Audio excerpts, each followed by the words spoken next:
voltei aqui com vocês.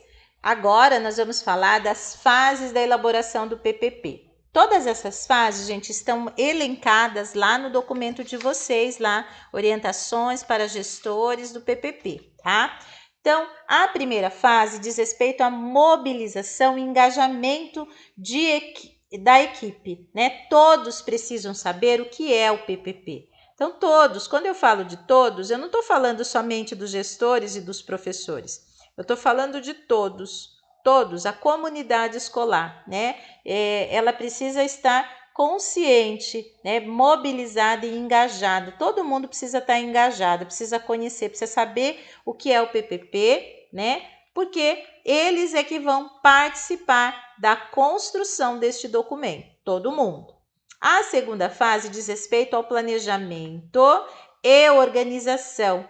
Essa parte, gente, ela diz respeito aos estudos que todas as pessoas envolvidas, elas devem realizar, né? Então, esses estudos, eles serão feitos por reuniões, né, para definir, para a definição de prazos e dos responsáveis pelas ações. Isso é muito importante, né? Quando eu tenho uma ação a ser realizada, é muito importante que eu determine prazo, né, e determine quem vai ser o responsável por realizar aquela ação, porque senão fica tudo no discurso, né? Vamos fazer, né? A gente vai fazer isso, mas como? Quem vai fazer? Quando? Onde? Então, tudo isso precisa ser planejado, ser organizado, né? E nós precisamos também estudar como que a prática, a nossa prática, né? Ela não fere a parte da legislação, a teoria. Então, eu preciso estar estudando sempre, né? E isso faz parte do planejamento e da minha organização. A terceira fase é a fase do diagnóstico. O que é o diagnóstico? O diagnóstico é fazer o levantamento de dados, né? Como é que eu faço esse levantamento de dados? Eu posso fazer através de pesquisas, né? Pesquisas mandadas para os pais, posso abrir um link lá onde os pais respondam algumas questões que eu queira saber, né? Eu posso mandar um bilhetinho, posso fazer uma reunião e fazer abrir para os pais, né? Falarem sobre alguns aspectos aí que eu preciso colocar no meu PPP, né? Então, esse é o diagnóstico. Levantamento de dados, eu preciso saber qual é a realidade da escola e da comunidade onde a escola está inserida. Por quê?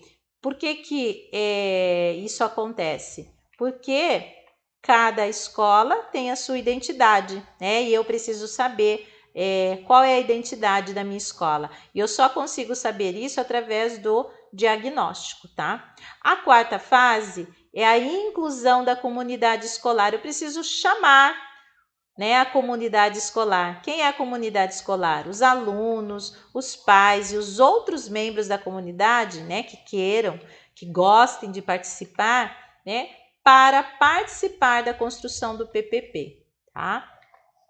A quinta fase é a construção, propriamente dita, né? Na construção, eu vou estabelecer objetivos e traçar metas, gente. Objetivos é o que eu quero. Metas é como é que eu vou fazer para chegar aonde eu quero, né? Como que eu vou fazer? Que caminhos eu vou seguir para chegar no meu objetivo, tá? O sexto, gente, diz respeito à redação, né? Alguém vai redigir esse documento, que é um documento único, né? Uma versão final desse documento é um documento único, com as propostas, as proposições, né? As propostas de toda a comunidade, mas é um documento único, tá? A sétima fase é a fase da divulgação. E esta fase aqui, eu não sei como é que anda hoje em dia, mas na época que eu comecei a trabalhar, né, você chegava e você perguntava do PPP das escolas, e o PPP, ele é um documento né, que ou ele é guardado a 7 chaves, né, ou ele não existe simplesmente, né, e ele não pode ser guardado a 7 chaves, é isso que diz aqui, né, nessa fase diz que precisa haver divulgação desse documento, ele precisa, as pessoas, né, a gestão precisa divulgar e permitir que todos tenham acesso ao PPP da escola, que todos, esse todos aqui, ó, a comunidade escolar, tá bom? A 8ª fase é a fase da revisão, que é uma fase permanente, né? Por ser um documento vivo, o PPP é um documento vivo, o PPP está em constante transformação, pois a realidade da escola se transforma periodicamente, necessitando de novos objetivos e novas metas. Faz todo sentido, né? Não é um documento que fica ali parado, intacto. Eu fiz o PPP uma vez e nunca mais vou fazer o PPP. Não, ele precisa ser renovado, né? Ele precisa ser revisado todos os anos, porque todos os anos a gente vai ter informações novas aí para estar colocando nesse documento. O que não pode faltar no PPP? A identificação da escola. Gente, eu coloquei aqui todos os itens que aparecem lá, porque eu achei esse item bastante relevante, né?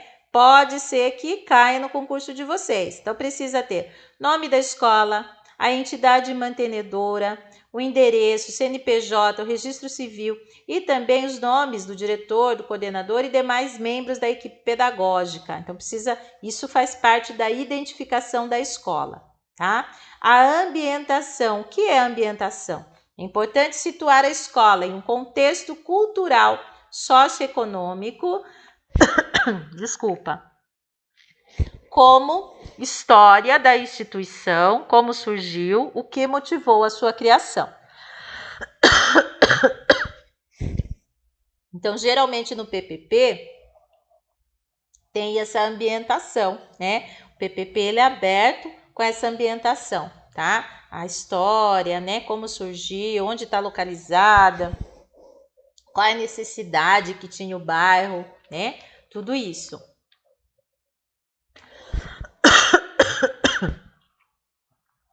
Depois, uma outra coisa que não pode faltar no PPP é a missão. O que é a missão? O momento de definir quais são os princípios que nortearão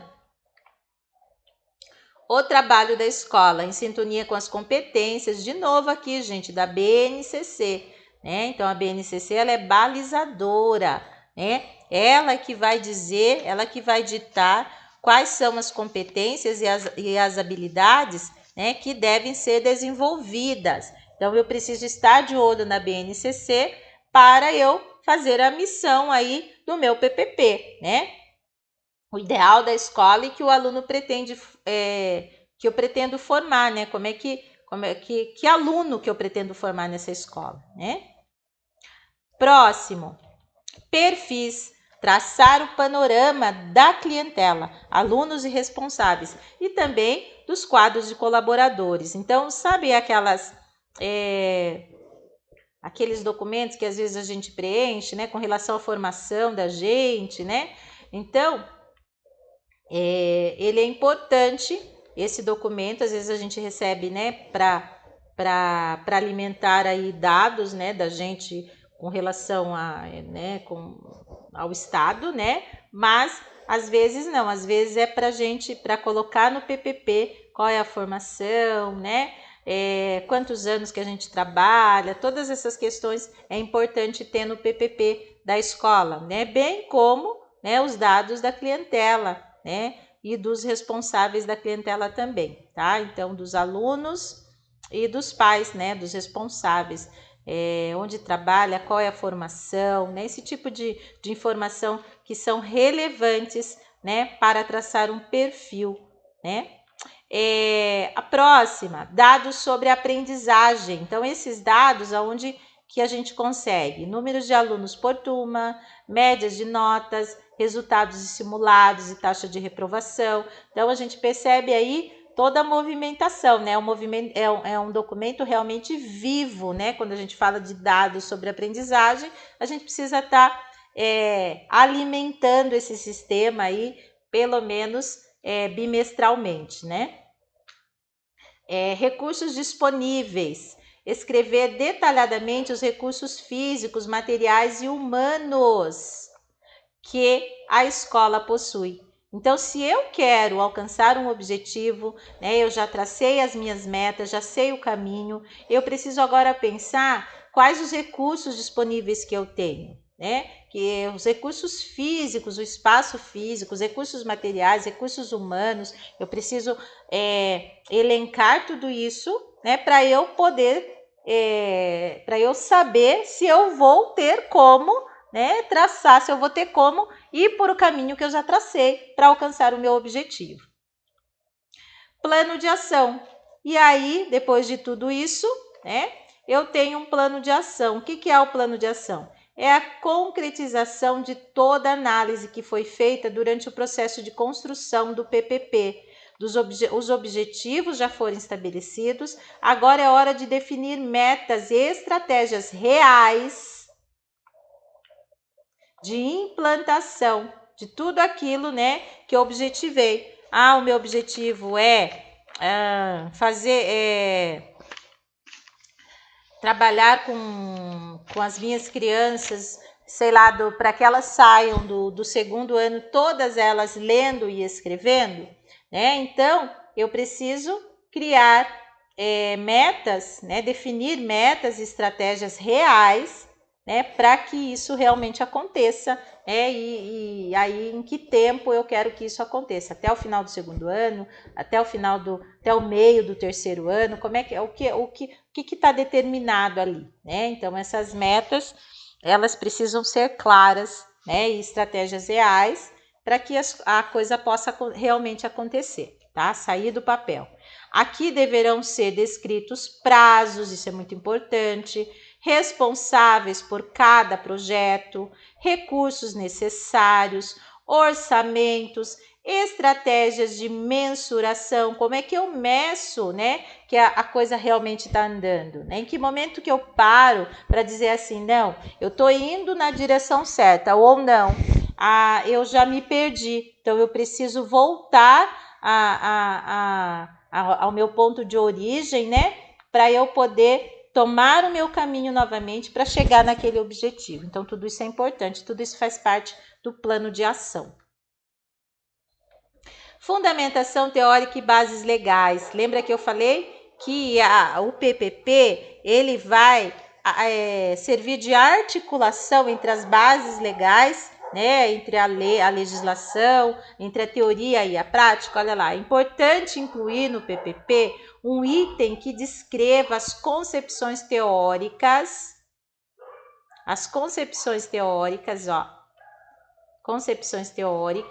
e as bases legais que fundamentam o trabalho da instituição, né? Porque o trabalho da escola, ele não acontece do nada, né? Ele tem que partir, né? Ele tem que ter como base as concepções teóricas, né? E as bases legais, né? Tal fundamentação tem de respaldar as concepções de educação, de escola, de ensino e aprendizagem e também de avaliação, né? Tem que estar tudo junto, tem que estar tudo conversando, né? Tem que estar tudo falando a mesma língua, tá? Que embasa o funcionamento dessa entidade. Também se deve indicar os dispositivos legais e normativos que apoiam e determinam a educação escolar, como a Constituição Federal, a Lei de Diretrizes e Bases da Educação, as diretrizes nacionais, além das resoluções e leis municipais, né, que são aí a legislação, né, que vai realmente ser responsável aí pela concretização de tudo, né, que a gente vê aí das outras instâncias, né, da instância federal, tá bom? Além de reproduzir trechos significativos, é preciso relacioná-los com as expectativas, os pressupostos e as concepções da escola e do projeto para ela, tá? Então isso aí precisa ser vivo, não pode ser só uma menção, né? Eu preciso relacionar com tudo que eu estou vivendo, com tudo que está acontecendo dentro da minha escola, com tudo que está sendo projetado dentro da minha escola. Cuidados importantes que é preciso ter durante o processo de elaboração do PPP. Então, o que eu preciso lembrar? Eu preciso assegurar que os dados e as informações apresentadas sejam claros, precisos e compreensíveis, a fim de evitar que aconteçam mal-entendidos e questionados, né, pelos participantes, né? Então, as pessoas sejam mal entendidas e questionadas pelos participantes, tá? Letra B. Explicar a todos os participantes as etapas do processo e a metodologia utilizada. Então, todo mundo precisa estar consciente, né, de que das etapas, né, do processo aí da construção do PPP, tá bom? Todo mundo precisa participar. Assegurar que todos os participantes compreendam o processo, inclusive os não educadores, né? Então, eu preciso assegurar tudo isso. Por quê? Porque se eu abro a escola para a comunidade, né, eu preciso entender que os pais dos alunos, eles não são educadores, né? Pode ser, pode um ou outro ser, mas isso não é uma regra geral, né? Eles vão ter lá suas profissões e eu vou precisar assegurar que todos eles compreendam os processos aí, tá? Definir com precisão as atribuições e os papéis de cada participante. Gente, isso é muito importante, né? Então, eu preciso saber quem vai fazer o que e quando. Isso precisa estar bem claro, tanto para mim, né? Tanto para a pessoa que vai realizar. Então, todo mundo precisa saber quem é que vai fazer o que e quando. Estabelecer metas e prioridades para cada etapa e para o documento, né? Então, metas e prioridades para cada etapa e para o documento. Ajustar o planejamento considerando as demandas surgidas no processo. Então, o que eu preciso? Preciso replanejar, né? Então, eu preciso, por isso que fala do planejamento flexível, né? Esse planejamento, ele precisa ser flexível a ponto de eu poder mexer nesse planejamento, né? Pensando no que surge aí no meio do processo, né? Às vezes eu pensei em alguma coisa e no meio do processo acaba acontecendo coisas diferentes, então eu preciso pensar em tudo isso, tá? O meu planejamento, ele deve contemplar tudo isso, ok? Gente, quando falou aí estabelecer metas e prioridades para cada etapa e para o documento. Estabelecer metas e prioridades para cada etapa e para o documento. É assim mesmo que está. Eu até vim procurar aqui na lei, no documento, para ver se eu tinha digitado errado. Mas não, é assim mesmo que está escrito, né? Então, prioridades para cada etapa, acredito cada etapa daquilo que está expresso no PPP, né? E para fazer o documento, o PPP mesmo, né? Então, eu preciso aí estar estabelecendo as metas e as prioridades, ok? Próximo aqui, garantir a participação genuína de todos, com espaço para escuta, uma gestão democrática. Então, eu preciso escutar, escutar as pessoas e troca de experiências. Então, às vezes, eu penso que eu já sei tudo sobre aquele assunto e aí quando eu paro para escutar, eu percebo que o outro, ele vai me trazer contribuições a respeito, né, daquilo que eu posso achar que de repente eu já sei tudo, né? Então, é bom, eu preciso escutar e trocar experiências. Próximo, exercer a liderança de modo a assegurar a motivação. Então, as pessoas precisam estar motivadas, né? Eu preciso ser né, os gestores aí precisam liderar de forma a motivar as pessoas, né, a comunidade escolar, o interesse e o compromisso de todos os participantes durante todo o processo, né? Não pode ser só no começo e depois esfriar, né? Eu preciso ter bem claro aí que o processo muitas vezes é longo, né? E eu preciso manter a minha equipe motivada e interessada, manter todos os participantes, né? Motivados, interessados e compromissados, né? Com o PPP e com a educação de qualidade. Ok, turminha? Ah, turminha. Gente, obrigada aí pela atenção de vocês. Eu desejo boa sorte a vocês.